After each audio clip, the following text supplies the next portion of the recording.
My granddaughter slapped me across the face on my 70th birthday and told me I should have died years ago. For a moment, I didn't react. Not because it didn't hurt, but because my mind refused to believe it had actually happened. The sound echoed through the dining room, sharp, sudden, final. My head turned to the side, and before I could steady myself, my body lost balance. I felt my hip hit the edge of the cabinet behind me, and then I collapsed onto the floor. The pain came a second later. It spread through my ribs like something had cracked deep inside. Breathing became difficult. I tasted blood in my mouth, warm, metallic, unmistakable. But the pain wasn't what stayed with me. It was the silence. 23 people sat around that table. Friends, colleagues, people who had been in my life for years. People who had watched that same girl grow up in this very house. And not one of them moved. Not immediately. Some stared at me in shock. Others looked at Caroline. A few lowered their eyes, pretending not to see. But no one stepped forward. That silence said more than any words ever could. I stayed on the floor for a few seconds, staring up at the ceiling, trying to understand how everything had changed so quickly. But deep down, I knew something important. This hadn't happened in a moment. This had been building for years. I just hadn't wanted to see it. When I finally turned my head, I looked at her. Caroline, the child I had raised. She stood there, looking down at me, not with regret, not with fear, but with something colder. Something controlled. As if she had just done something she believed was justified. And that was the moment I understood. This wasn't a mistake. This was who she had become. Footsteps finally broke the silence. Harrison, my lawyer, stood up first. Dorothy followed right behind him. They moved quickly toward me, their concern cutting through the stillness of the room. Eleanor, can you stand? Harrison asked, reaching for my arm. I can, I replied, even though my body protested. They helped me up slowly. The movement sent a sharp pain through my side, but I didn't react. I refused to show weakness. Not here, not in front of her. I adjusted my blouse, wiped the blood from my lip, and stood straight. Then I looked directly at Caroline. Caroline, I said. My voice was calm. Steady. You will leave this house tonight. A ripple moved through the room. People shifted in their chairs, finally reacting. You will not return, I continued. And you will not involve yourself in anything connected to me again. She laughed. It was not nervous, not embarrassed, confident. You don't get to decide that anymore, she said. That sentence told me everything. She believed she had already taken control. She believed I was finished. You're 70, she added, her voice louder now, making sure everyone heard her. You should be retired, not holding on to things that don't belong to you anymore. There it was. Not anger. Entitlement. I studied her face for a moment, searching for something familiar. Something of the little girl I used to tuck into bed. But I couldn't find her. All I saw was someone who believed everything she had been given was something she deserved. You think this belongs to you, I said quietly. I know it does, she replied without hesitation. Her confidence would have been impressive if it wasn't completely misplaced. I took a slow breath, ignoring the pain in my ribs. This dinner is over, I said. And then I turned away from her. No shouting. No argument. Just decision. I walked out of the dining room slowly, each step careful but firm. Behind me, voices began to rise, low, uncertain, confused. But I didn't look back. I went upstairs. I closed my bedroom door. And I locked it. For the first time since it happened, I allowed myself to sit down. The pain in my ribs felt sharper now, deeper. I pressed my hand against my side and leaned forward slightly, focusing on steady breathing. For a few minutes, I did nothing. No tears. No anger. Just silence. Then I stood up, walked to the mirror, and looked at myself.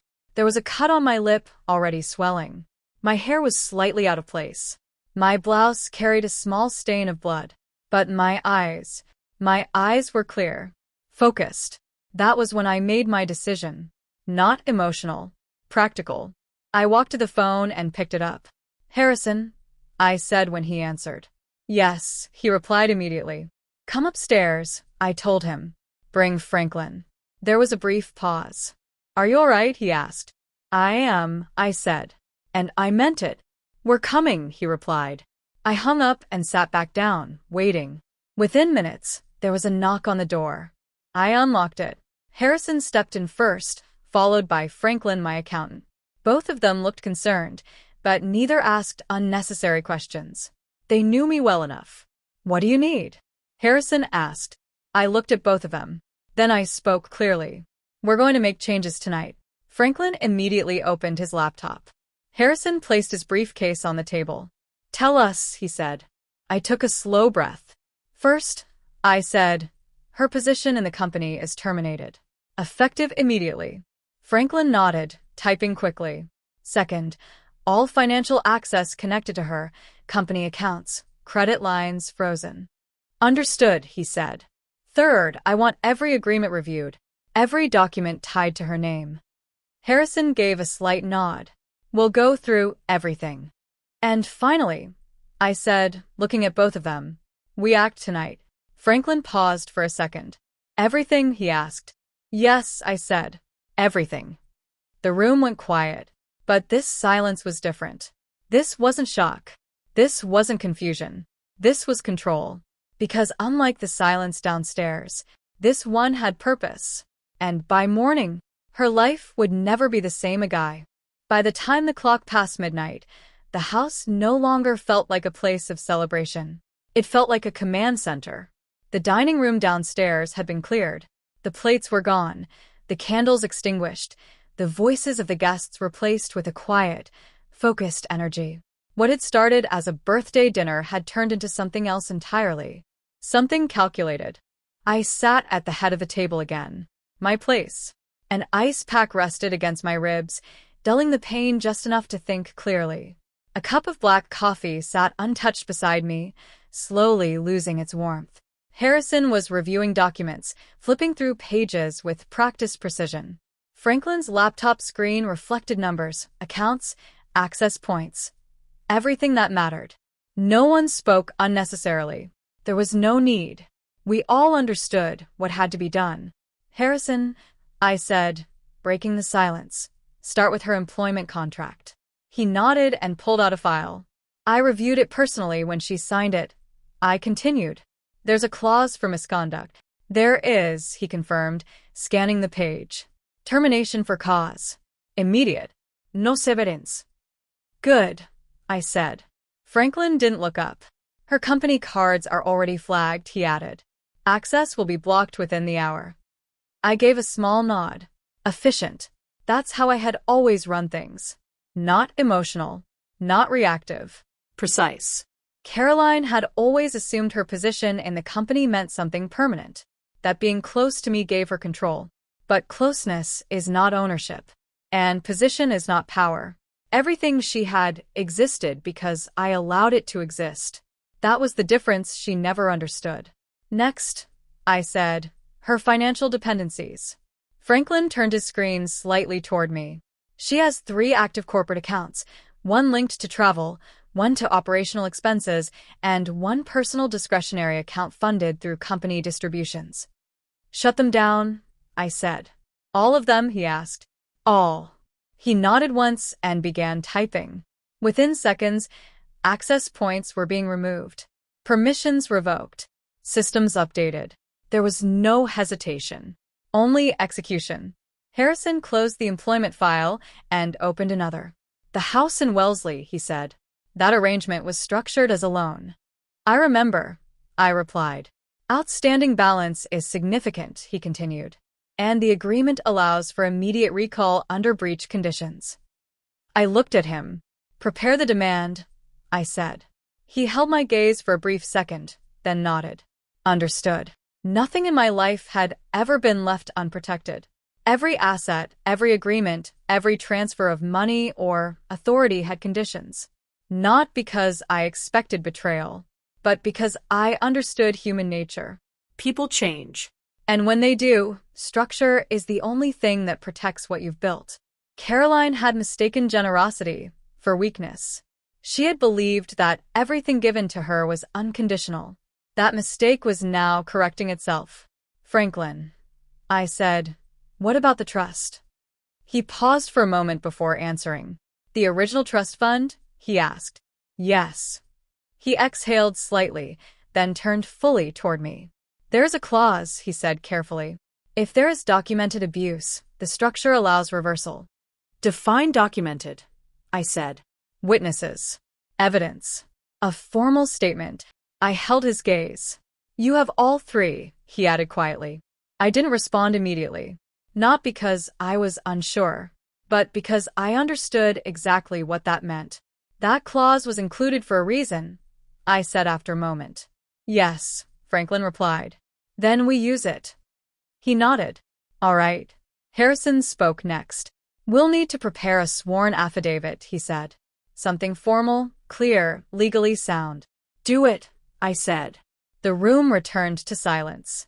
But again, not empty silence. Focused silence. Believing that last night had been a confrontation she could recover from. Every decision made that night was deliberate. The morning, her position in the company no longer existed.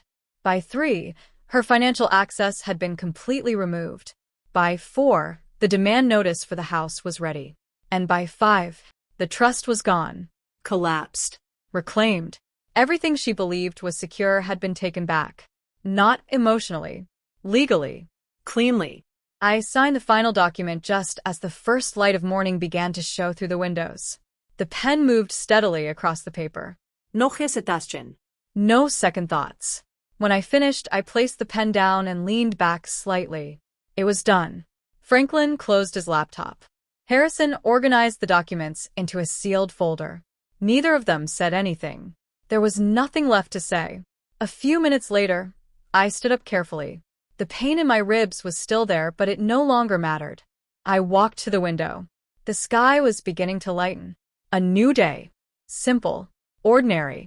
Except it wasn't. Not for her. Courier? Harrison asked quietly behind me. Yes, I said. Have everything delivered first thing. He nodded. Within the hour, the documents were on their way. Termination notice. Financial revocations. Loan demand. Legal affidavit. Everything. Sealed. Final. I watched the car leave from the window. And then I turned away. For the first time in hours, I allowed myself to sit down without thinking about the next step. There was no satisfaction in what I had done. No sense of victory. Only clarity. Actions have consequences. And those consequences do not require anger to exist. They require structure. And discipline. Somewhere across the city, she was still asleep. Unaware. Unprepared. That assumption would not last long. Because when she woke up, nothing would be the same. Her phone would be filled with missed calls. Messages she didn't understand. Warnings she couldn't ignore. And a letter waiting for her that would explain everything in the simplest possible way. Not emotionally. Not dramatically. Clearly. Final. I closed my eyes for a moment. Not to rest, but to settle my thoughts. Because what had happened was not just about one night. It was about years of misplaced belief. Years of assuming that access meant ownership. That support meant control. And that I would always be there, no matter what. That belief had ended. Completely. And now, for the first time in her life, she would have to stand on her own. Without me. Without protection. Without illusion. And by the time she realized it, it would already be too late. At exactly 8:47 that morning, Caroline woke up. Not to alarm. Not to urgency. But to confusion. Her head was heavy, her body slow, the dull weight of last night still sitting behind her eyes. For a few seconds, she stayed still, staring at the ceiling, trying to piece together fragments of the evening. The dinner. The announcement. My face. The slap. She blinked, as if pushing the memory away, unwilling to fully accept it. Then she reached for her phone. And that was when everything began to unravel. The screen lit up. Missed calls. Dozens of them. More than she could process at once. Messages, stacked on top of each other. Notifications, overlapping. Emails, alerts, warnings. Her expression shifted. Confusion turned into focus. Focus turned into unease. She sat up slowly, unlocking the phone with trembling fingers. The first message she opened was from the company. Access suspended. She frowned. That didn't make sense. She opened another. Credit card declined. Then another. Account review in progress. Then another. Urgent. Contact immediately. Her breathing changed. Faster now. Sharper. She opened her email. There were too many to count. Subject lines filled with words she wasn't ready to understand. Termination. Notice. Immediate action required. Legal. Her heartbeat began to rise. No, she whispered under her breath. She stood up quickly, almost stumbling as she moved toward the door. Preston, she called out. Her husband appeared in the hallway, already dressed, already awake, and already holding something in his hand. An envelope. Sealed. Heavy. What is that? She asked, her voice tight. He didn't answer immediately. Instead, he handed it to her. It arrived this morning, he said quietly. She took it from him, her fingers tightening around the edges. There was something about the weight of it, the formality, that made her hesitate for just a second. Then she tore it open. The papers inside were neatly arranged. Structured. Clear. And as her eyes moved across the first page, the color drained from her face. Termination. Effective immediately. No severance. No appeal. She flipped to the next page. Financial access revoked. Accounts frozen. Corporate privileges suspended. No, this isn't right, she said quickly, her voice rising. She turned another page. Loan recall notice. Full repayment required. Her hands began to shake. What is this? She demanded, looking at Preston now. He looked back at her, but there was no confusion in his expression. Only concern. And something else. Distance. Caroline, he said carefully, you need to read all of it. I am reading it, she snapped. But she wasn't. Not really. She was reacting. Flipping pages faster now. Searching for something, anything, that would tell her this wasn't real. Then she reached the final document. A formal statement. Clear. Precise. And attached to it was a photograph. Her breath caught. It was me. On the floor. Blood on my lip. Frozen in that moment. Her hand dropped slightly as she stared at it. The reality of what she had done was now undeniable. No, she whispered again, but this time it wasn't anger. It was fear. Real fear. She looked up suddenly. I need to go, she said, moving quickly past Preston. Where? He asked. To her house, she replied. He didn't stop her, but he didn't follow either. She grabbed her keys, rushed outside, and got into the car. The engine started. For a moment, everything felt normal. Familiar. Controlled. She began to drive. But only a few minutes later, her phone rang again. Unknown number. She ignored it. Then another. And another. Finally, she answered. Yes, she said sharply. Ma'am. A calm voice replied, this is regarding the vehicle you are currently operating. She frowned. What about it? There has been a notification placed on the account. We need to confirm your location. Her grip on the steering wheel tightened. What are you talking about? Please pull over safely, the voice continued. Her heart dropped. No, she said quickly. There's been a mistake. But even as she said it, she knew. Nothing about this felt like a mistake. She hung up, pressed the accelerator, and drove faster. By the time she reached the street where my house stood, her breathing was uneven. Her thoughts were racing. This wasn't supposed to happen. She was supposed to take control. She was supposed to move forward. Not this. Never this. She parked abruptly and rushed to the front door. Locked. She knocked. Hard. No answer. She knocked again. Louder this time. Open the door, she shouted.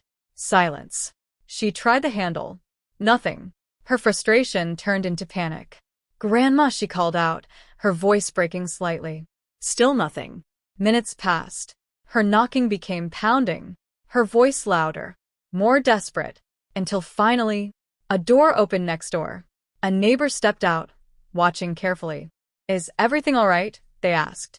Caroline turned, her face flushed, her expression tense. She won't open the door, she said. The neighbor looked at her, then at the house, then back at her. I think you should calm down, they replied. I am calm, she snapped. But she wasn't. Not even close. Within minutes, another car arrived. This time, not a neighbor. The police. They approached calmly, professionally. Ma'am, one of them said, we've had a call about a disturbance. Caroline stared at them. I live here, she said quickly. The officer glanced at the house, then back at her. Do you? He asked. That question hit harder than she expected. Yes, she said, but her voice had lost its certainty.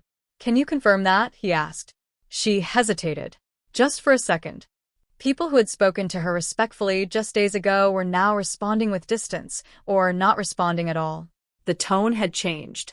Completely. She tried calling the office. No answer. She tried again. Still nothing. Her frustration turned into urgency. I'm going there, she said out loud, as if saying it would make it feel like a solution. She turned the car and headed toward the company building. The place she had walked into for years without question. The place she believed she belonged. When she arrived, everything looked the same. The same entrance.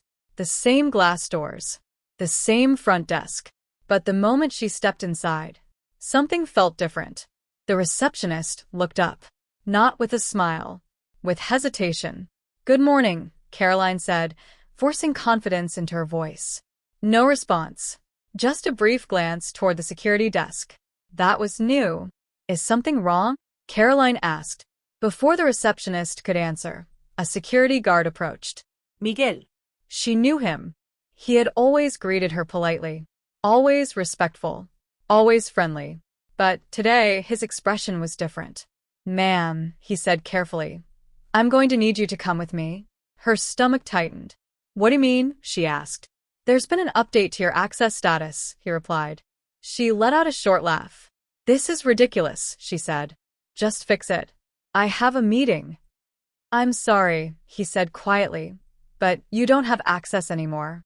The words landed slowly, like they didn't quite make sense at first. I work here, she said firmly. Miguel didn't respond immediately. Instead, he reached into his pocket and took out his phone. He showed her something, just for a second, but it was enough. The photograph. Me. On the floor. Blood on my lip. Her expression changed instantly. The confidence disappeared, replaced by something else. Not anger. Recognition. She stepped back slightly. I need to speak to someone, she said. You can contact the office through legal channels, Miguel replied. His tone was still respectful, but firm. Final. There's nothing I can do here. People were watching now. Employees. Staff. People who had once worked under her. People who had once answered to her. And now, they were seeing her being escorted out. She turned toward the elevator instinctively.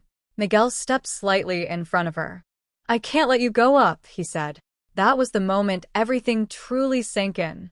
Not the emails. Not the phone calls. This. Being stopped. Publicly. Without power. Without authority. Slowly, she lowered her gaze. Then turned around. And walked out. No argument. No scene. Because deep down, she knew it wouldn't change anything. Outside, the air felt different. Colder. Sharper. She stood there for a moment, unsure of what to do next. Her phone rang again. This time, she answered. Yes, she said, her voice quieter now. Caroline, a familiar voice said. Her lawyer. I've reviewed the documents, he continued. And there was a pause. Not long, but long enough. You don't have a case, he said. The words hit harder than she expected. What do you mean I don't have a case? She asked quickly. I mean everything is legally sound, he replied. Your position, your access, the financial structures, it's all conditional. And given what happened, he didn't finish the sentence. He didn't need to. She can't just take everything, Caroline said, her voice tightening. She didn't take anything, he corrected calmly. She reclaimed it. That distinction mattered. More than she wanted to admit. There's nothing I can do, she asked. Another pause. You can negotiate, he said. But that depends on her willingness. And given the circumstances, again, he didn't finish. The silence said enough. Caroline closed her eyes briefly. When she opened them again, the world felt different. Not physically, but in a way that mattered more. Everything she had relied on was gone, and there was no quick way to fix it. Days passed, then weeks. The story spread quietly at first, through professional circles, through conversations behind closed doors. Then more openly, people talked, not loudly, but consistently. And in those conversations, one thing became clear. The situation had only one version, and it wasn't hers. Invitations stopped. Calls became shorter. Messages went unanswered. Support faded. And eventually, even her own home no longer felt secure. The financial pressure began to show. Payments, obligations, things she had never needed to think about before. Now, unavoidable. Her husband, Preston, became distant. Not immediately, but gradually. At first, he tried to stay neutral, then supportive. But as the situation continued, that support began to weaken. Conversations turned into arguments. Arguments turned into silence. And silence turned into separation. One evening, he sat across from her. Calm, composed. "I can't keep doing this," he said. She looked at him, tired. "What does that mean?" she asked. "It means this situation isn't temporary," he replied. "And I need stability." The word landed heavily. Stability. Something she had always had. Something she no longer controlled. "So, what are you saying?" she asked quietly. He held her gaze. "I'm saying we need to think about what happens next." She didn't respond, because she already understood. Within a month, the marriage began to fall apart. Not dramatically. Not loudly. Just steadily. Like everything else. One piece at a time. And through all of it, there was still one thing she hadn't done. She hadn't apologized. Not once. Not to me.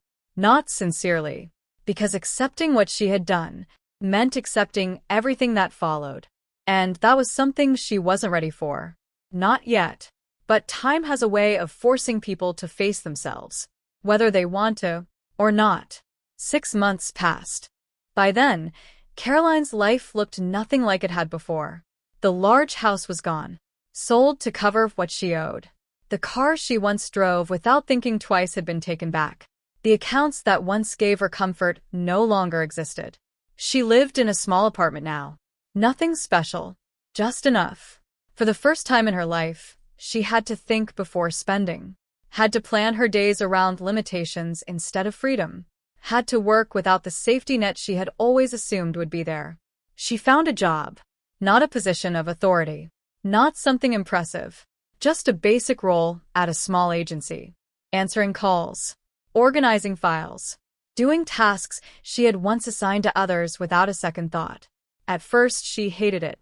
Every moment felt like a reminder of what she had lost. But slowly something changed. Not outside. Inside.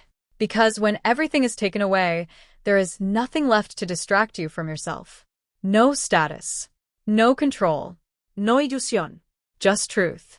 And truth is uncomfortable. It forces you to remember things clearly. To replay moments you wish you could erase.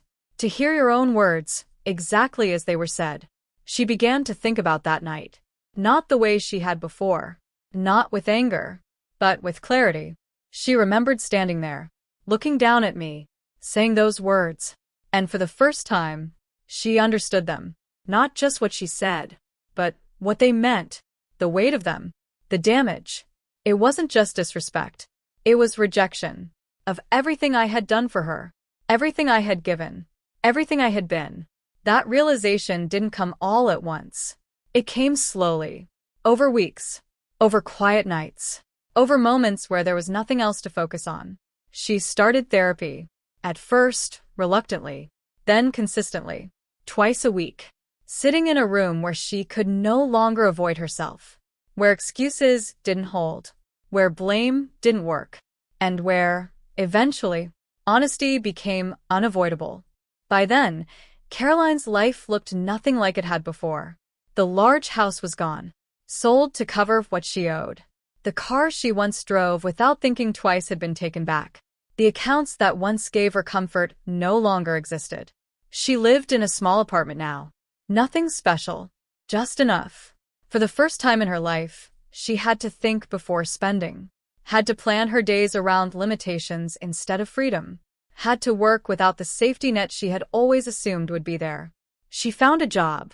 Not a position of authority. Not something impressive. Just a basic role at a small agency. Answering calls. Organizing files. Doing tasks she had once assigned to others without a second thought. At first, she hated it. Every moment felt like a reminder of what she had lost. But slowly something changed. Not outside. Inside. Because when everything is taken away, there is nothing left to distract you from yourself. No status. No control. No ilusión. Just truth. And truth is uncomfortable. It forces you to remember things clearly. To replay moments you wish you could erase. To hear your own words, exactly as they were said. She began to think about that night. Not the way she had before. Not with anger. But with clarity. She remembered standing there, looking down at me, saying those words. And for the first time, she understood them. Not just what she said, but what they meant. The weight of them. The damage. It wasn't just disrespect. It was rejection. Of everything I had done for her. Everything I had given. Everything I had been. That realization didn't come all at once. It came slowly. Over weeks. Over quiet nights. Over moments where there was nothing else to focus on. She started therapy. At first, reluctantly. Then consistently. Twice a week. Sitting in a room where she could no longer avoid herself. Where excuses didn't hold. Where blame didn't work. And where, eventually, honesty became unavoidable. She stopped drinking. Not because someone forced her, but because she began to see clearly what it had been covering. Resentment. Insecurity. Dependence she didn't want to admit. She began spending more time with her son. Taking him to the park. Reading to him at night. Being present in a way she hadn't been before. And one evening, something small changed everything. He asked her a simple question. Why don't we see great-grandma anymore? She froze. Not because she didn't understand the question, but because she didn't have an answer she could say out loud. She looked at him, sitting there quietly, waiting. And, for the first time, she felt something she hadn't allowed herself to feel before. Shame. Real, undeniable shame. That night, after he fell asleep, she sat alone. For a long time. Thinking. Not about what she had lost, but about what she had done. And, eventually, she picked up a pen. The letter didn't come easily. It took hours. Then days. Then more days. Because writing honestly is harder than speaking carelessly. Every sentence forced her to face something. Every paragraph required truth. Not excuses. Not justification. Truth. She wrote about that night. About what she said. About how she had felt for years without understanding it. About the pressure, the comparison, the resentment that had built inside her. She admitted something she had never said out loud before. That part of her had hated me, not because of anything I had done wrong, but because I was still there, still in control, still the reason she felt like she hadn't earned her own place. It was a difficult truth, but it was hers. She didn't ask for forgiveness. She didn't ask for anything, because for the first time, she understood she didn't deserve to ask. When the letter was finished, it was long. 11 pages. Not perfect, but honest. She sent it, not expecting a response. Not expecting anything at all. Just needing to say it. Days passed. Then more days. And then one morning, a letter arrived. From me. Simple. Short. Clear. I told her I had read her letter. Carefully. More than once. I told her I was not ready to see her. And I didn't know if I ever would be. Because some things take time. And some things don't return at all. But I also told her something else. Her son was welcome in my life. Anytime. That door would remain open. Not for her, but for him. Because he had done nothing wrong. And I would not allow him to lose something because of her choices. When she read those words, she cried. Not loudly. Not dramatically, quietly, because for the first time, she understood the difference between consequence and cruelty. What I had done was not to destroy her. It was to stop protecting her from herself. Time moved forward. Slowly. Naturally. I continued my life. My work. My routines. Nothing I had built was affected, because it had never depended on anyone else to survive. Her son began visiting me. At first, shy. Then comfortable. Children don't carry history the way adults do. They accept what is in front of them. And what was in front of him was care. Consistency. Presence. Something simple. Something real. As for Caroline, I don't know what she will become. Maybe she will continue to grow. Maybe she will truly change. Or maybe she won't. That is not something I control. And it is not something I need to, because I have already made the only decision that matters. I chose where the line is. I chose what I allow, and what I don't. Because here is the truth people often ignore. Love is not an obligation. It is a choice. Respect is not optional. It is required. And the person who builds something, whether it is a life, a family, or a legacy, has every right to protect it, even from the people they once loved the most. I sleep well at night, not because everything is perfect, but because everything is clear. And clarity is something no one can take from you.